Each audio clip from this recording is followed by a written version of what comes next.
अगर चश्मा लगाती है सरकार, धूप का चश्मा नहीं, अगर सचमुच का चश्मा लगाती है तो उसके पावर बदलिए।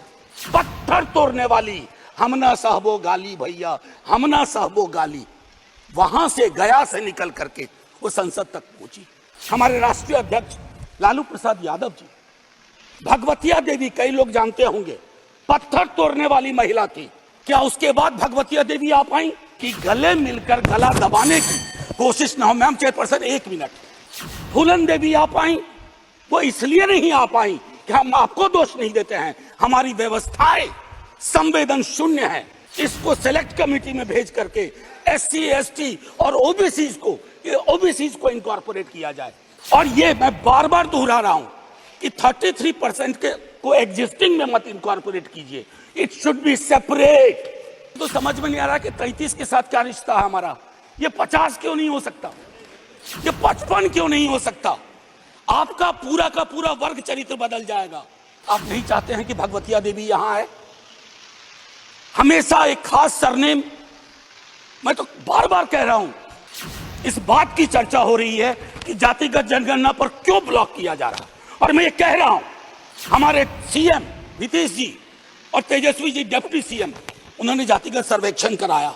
28 अगस्त को मेरे पास दोनों एफिडेविट है। वो ठाकुर संसद में है, वो ठाकुर विश्वविद्यालयों में है, वो ठाकुर विधायिका को कंट्रोल करता है। इस ठाकुर को मारो जो हमारे अंदर है। चूल्हा मिट्टी का, मिट्टी तालाब की, तालाब ठाकुर का, भूख रोटी की, रोटी बाजरे की, बाजार खेत का, खेत ठाकुर का, बैल ठाकुर का, हल ठाकुर का, हल की मूठ पर हथेली अपनी, फसल ठाकुर की, कुआं ठाकुर का, पानी ठाकुर का, खेत खलिहान ठाकुर के, गली मोहल्ले ठाकुर के, फिर अपना क्या, गांव, देश, शहर। जाति की महिलाएं, उनका डिप्रिवेशन और वल्नरेबिलिटी बाकियों से ज्यादा होती है। हैंड होल्डिंग करने के लिए कोई नहीं होता है, हैंड होल्डिंग करने के लिए कोई नहीं होता है। अगर आप पहुंची तो बिना हैंड होल्डिंग के। लेकिन उन पिछड़ी जाति की महिलाओं का क्या, जिनके हैंड होल्डिंग के लिए ना हमारे धर्म ग्रंथों में कोई व्यवस्था है और ना आज की समकालीन बातचीत में कोई व्यवस्था है। रेटोरिकली हम कुछ भी कह दें, मेरा सिर्फ आपके माध्यम से कहना होगा कि हमारी पार्टी, आज मैं स्मरण कर रहा हूं, हमारे राष्ट्रीय अध्यक्ष लालू प्रसाद यादव जी, भगवतिया देवी, कई लोग जानते होंगे, पत्थर तोड़ने वाली महिला थी। पत्थर तोड़ने वाली हमना साहबो गाली भैया, हमना साहबो गाली, वहां से गया से निकल करके वो संसद तक पहुंची। क्या उसके बाद भगवतिया देवी आ पाई, फूलन देवी आ पाई? वो इसलिए नहीं आ पाई कि हम आपको दोष नहीं देते हैं, हमारी व्यवस्थाएं संवेदन शून्य है। मैं तो आग्रह करूंगा तमाम साथियों को, आप किसी भी दल में हो, आज एक बार उससे बाहर निकल करके सोचिए।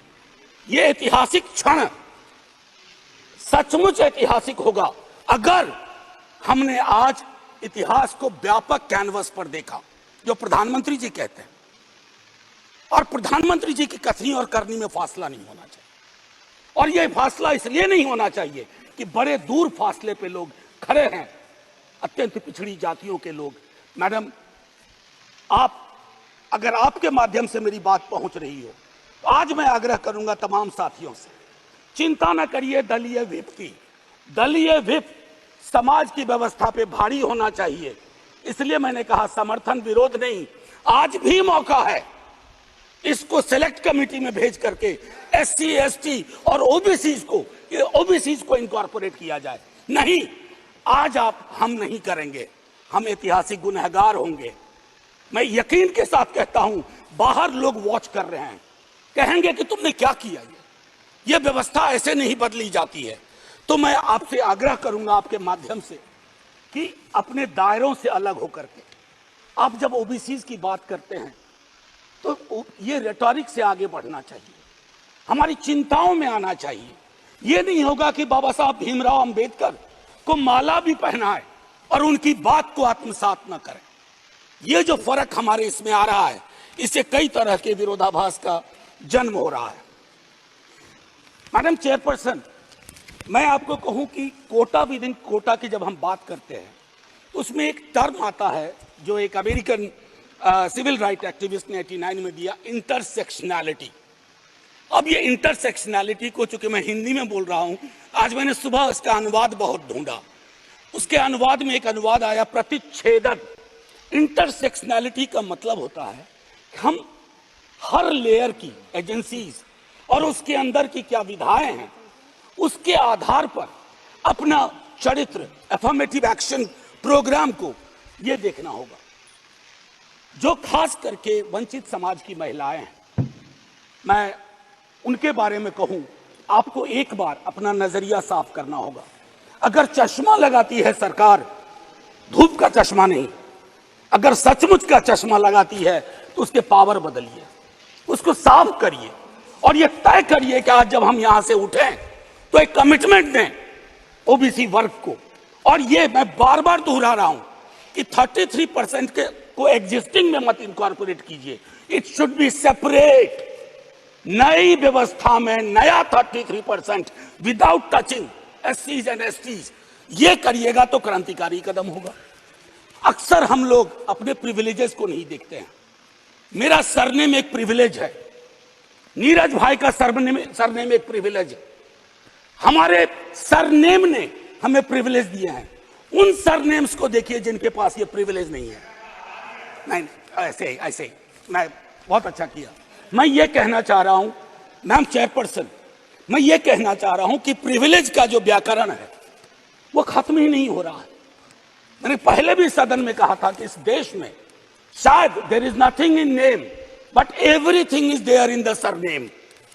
उनके संघर्ष, उनका जीवन कठिन लगातार होता जाता है। और एक ऐतिहासिक तथ्य बताऊं, 31 में बेगम शहनवाज और सरोजनी नायडू ने संविधान बनने से बहुत पूर्व इक्वल रिप्रेजेंटेशन की बात की थी। हम काहे को अटके पड़े हैं 33 पर? मेरी तो समझ में नहीं आ रहा कि 33 के साथ क्या रिश्ता है हमारा। ये 50 क्यों नहीं हो सकता? ये 55 क्यों नहीं हो सकता? आपका पूरा का पूरा वर्ग चरित्र बदल जाएगा। आप नहीं चाहते हैं कि भगवतिया देवी यहां आए? हमेशा एक खास सरनेम। मैं तो बार बार कह रहा हूं कि जो अलग अलग दलों में भी हैं, अगर वो पहुंचे हैं यहां तक अपने संघर्ष से, तो उनको आज ये आवश्यकता है, उनको ये भरोसा दिलाया जाए कि ऐसी कोई चीज आगे नहीं होगी, सबके लिए खुलेगा। आपकी ये जो नई पार्लियामेंट है हमारी, ये रंगीन ज्यादा होगी। इंद्रधनुष में कई रंग होते हैं। हम ये कौन सा बिल ला रहे हैं जिसमें ब्लैक एंड व्हाइट के बाद शेड्स ऑफ ग्रे भी नहीं है? अगर हमारा उद्देश्य डिपेंडिंग ऑफ डेमोक्रेसी है तो कदम उस दिशा में बढ़ाने होंगे। मैंने पहले भी कहा था कि 2010 में हमारा रिप्रेजेंटेशन देखिए, उसमें हमने SC, ST, OBC and minorities की बात की थी। और हम इसलिए नहीं कर रहे हैं, हम चाहते हैं कि वर्ग चरित्र बदले। संसद सचमुच में प्रतिनिधित्व की संस्था बने जिसमें सबके आकार हों, सबकी शक्लें हों। ये ना हो कि एक प्रभुत्व वर्ग का उस पर हमेशा उस पर छाप रहे।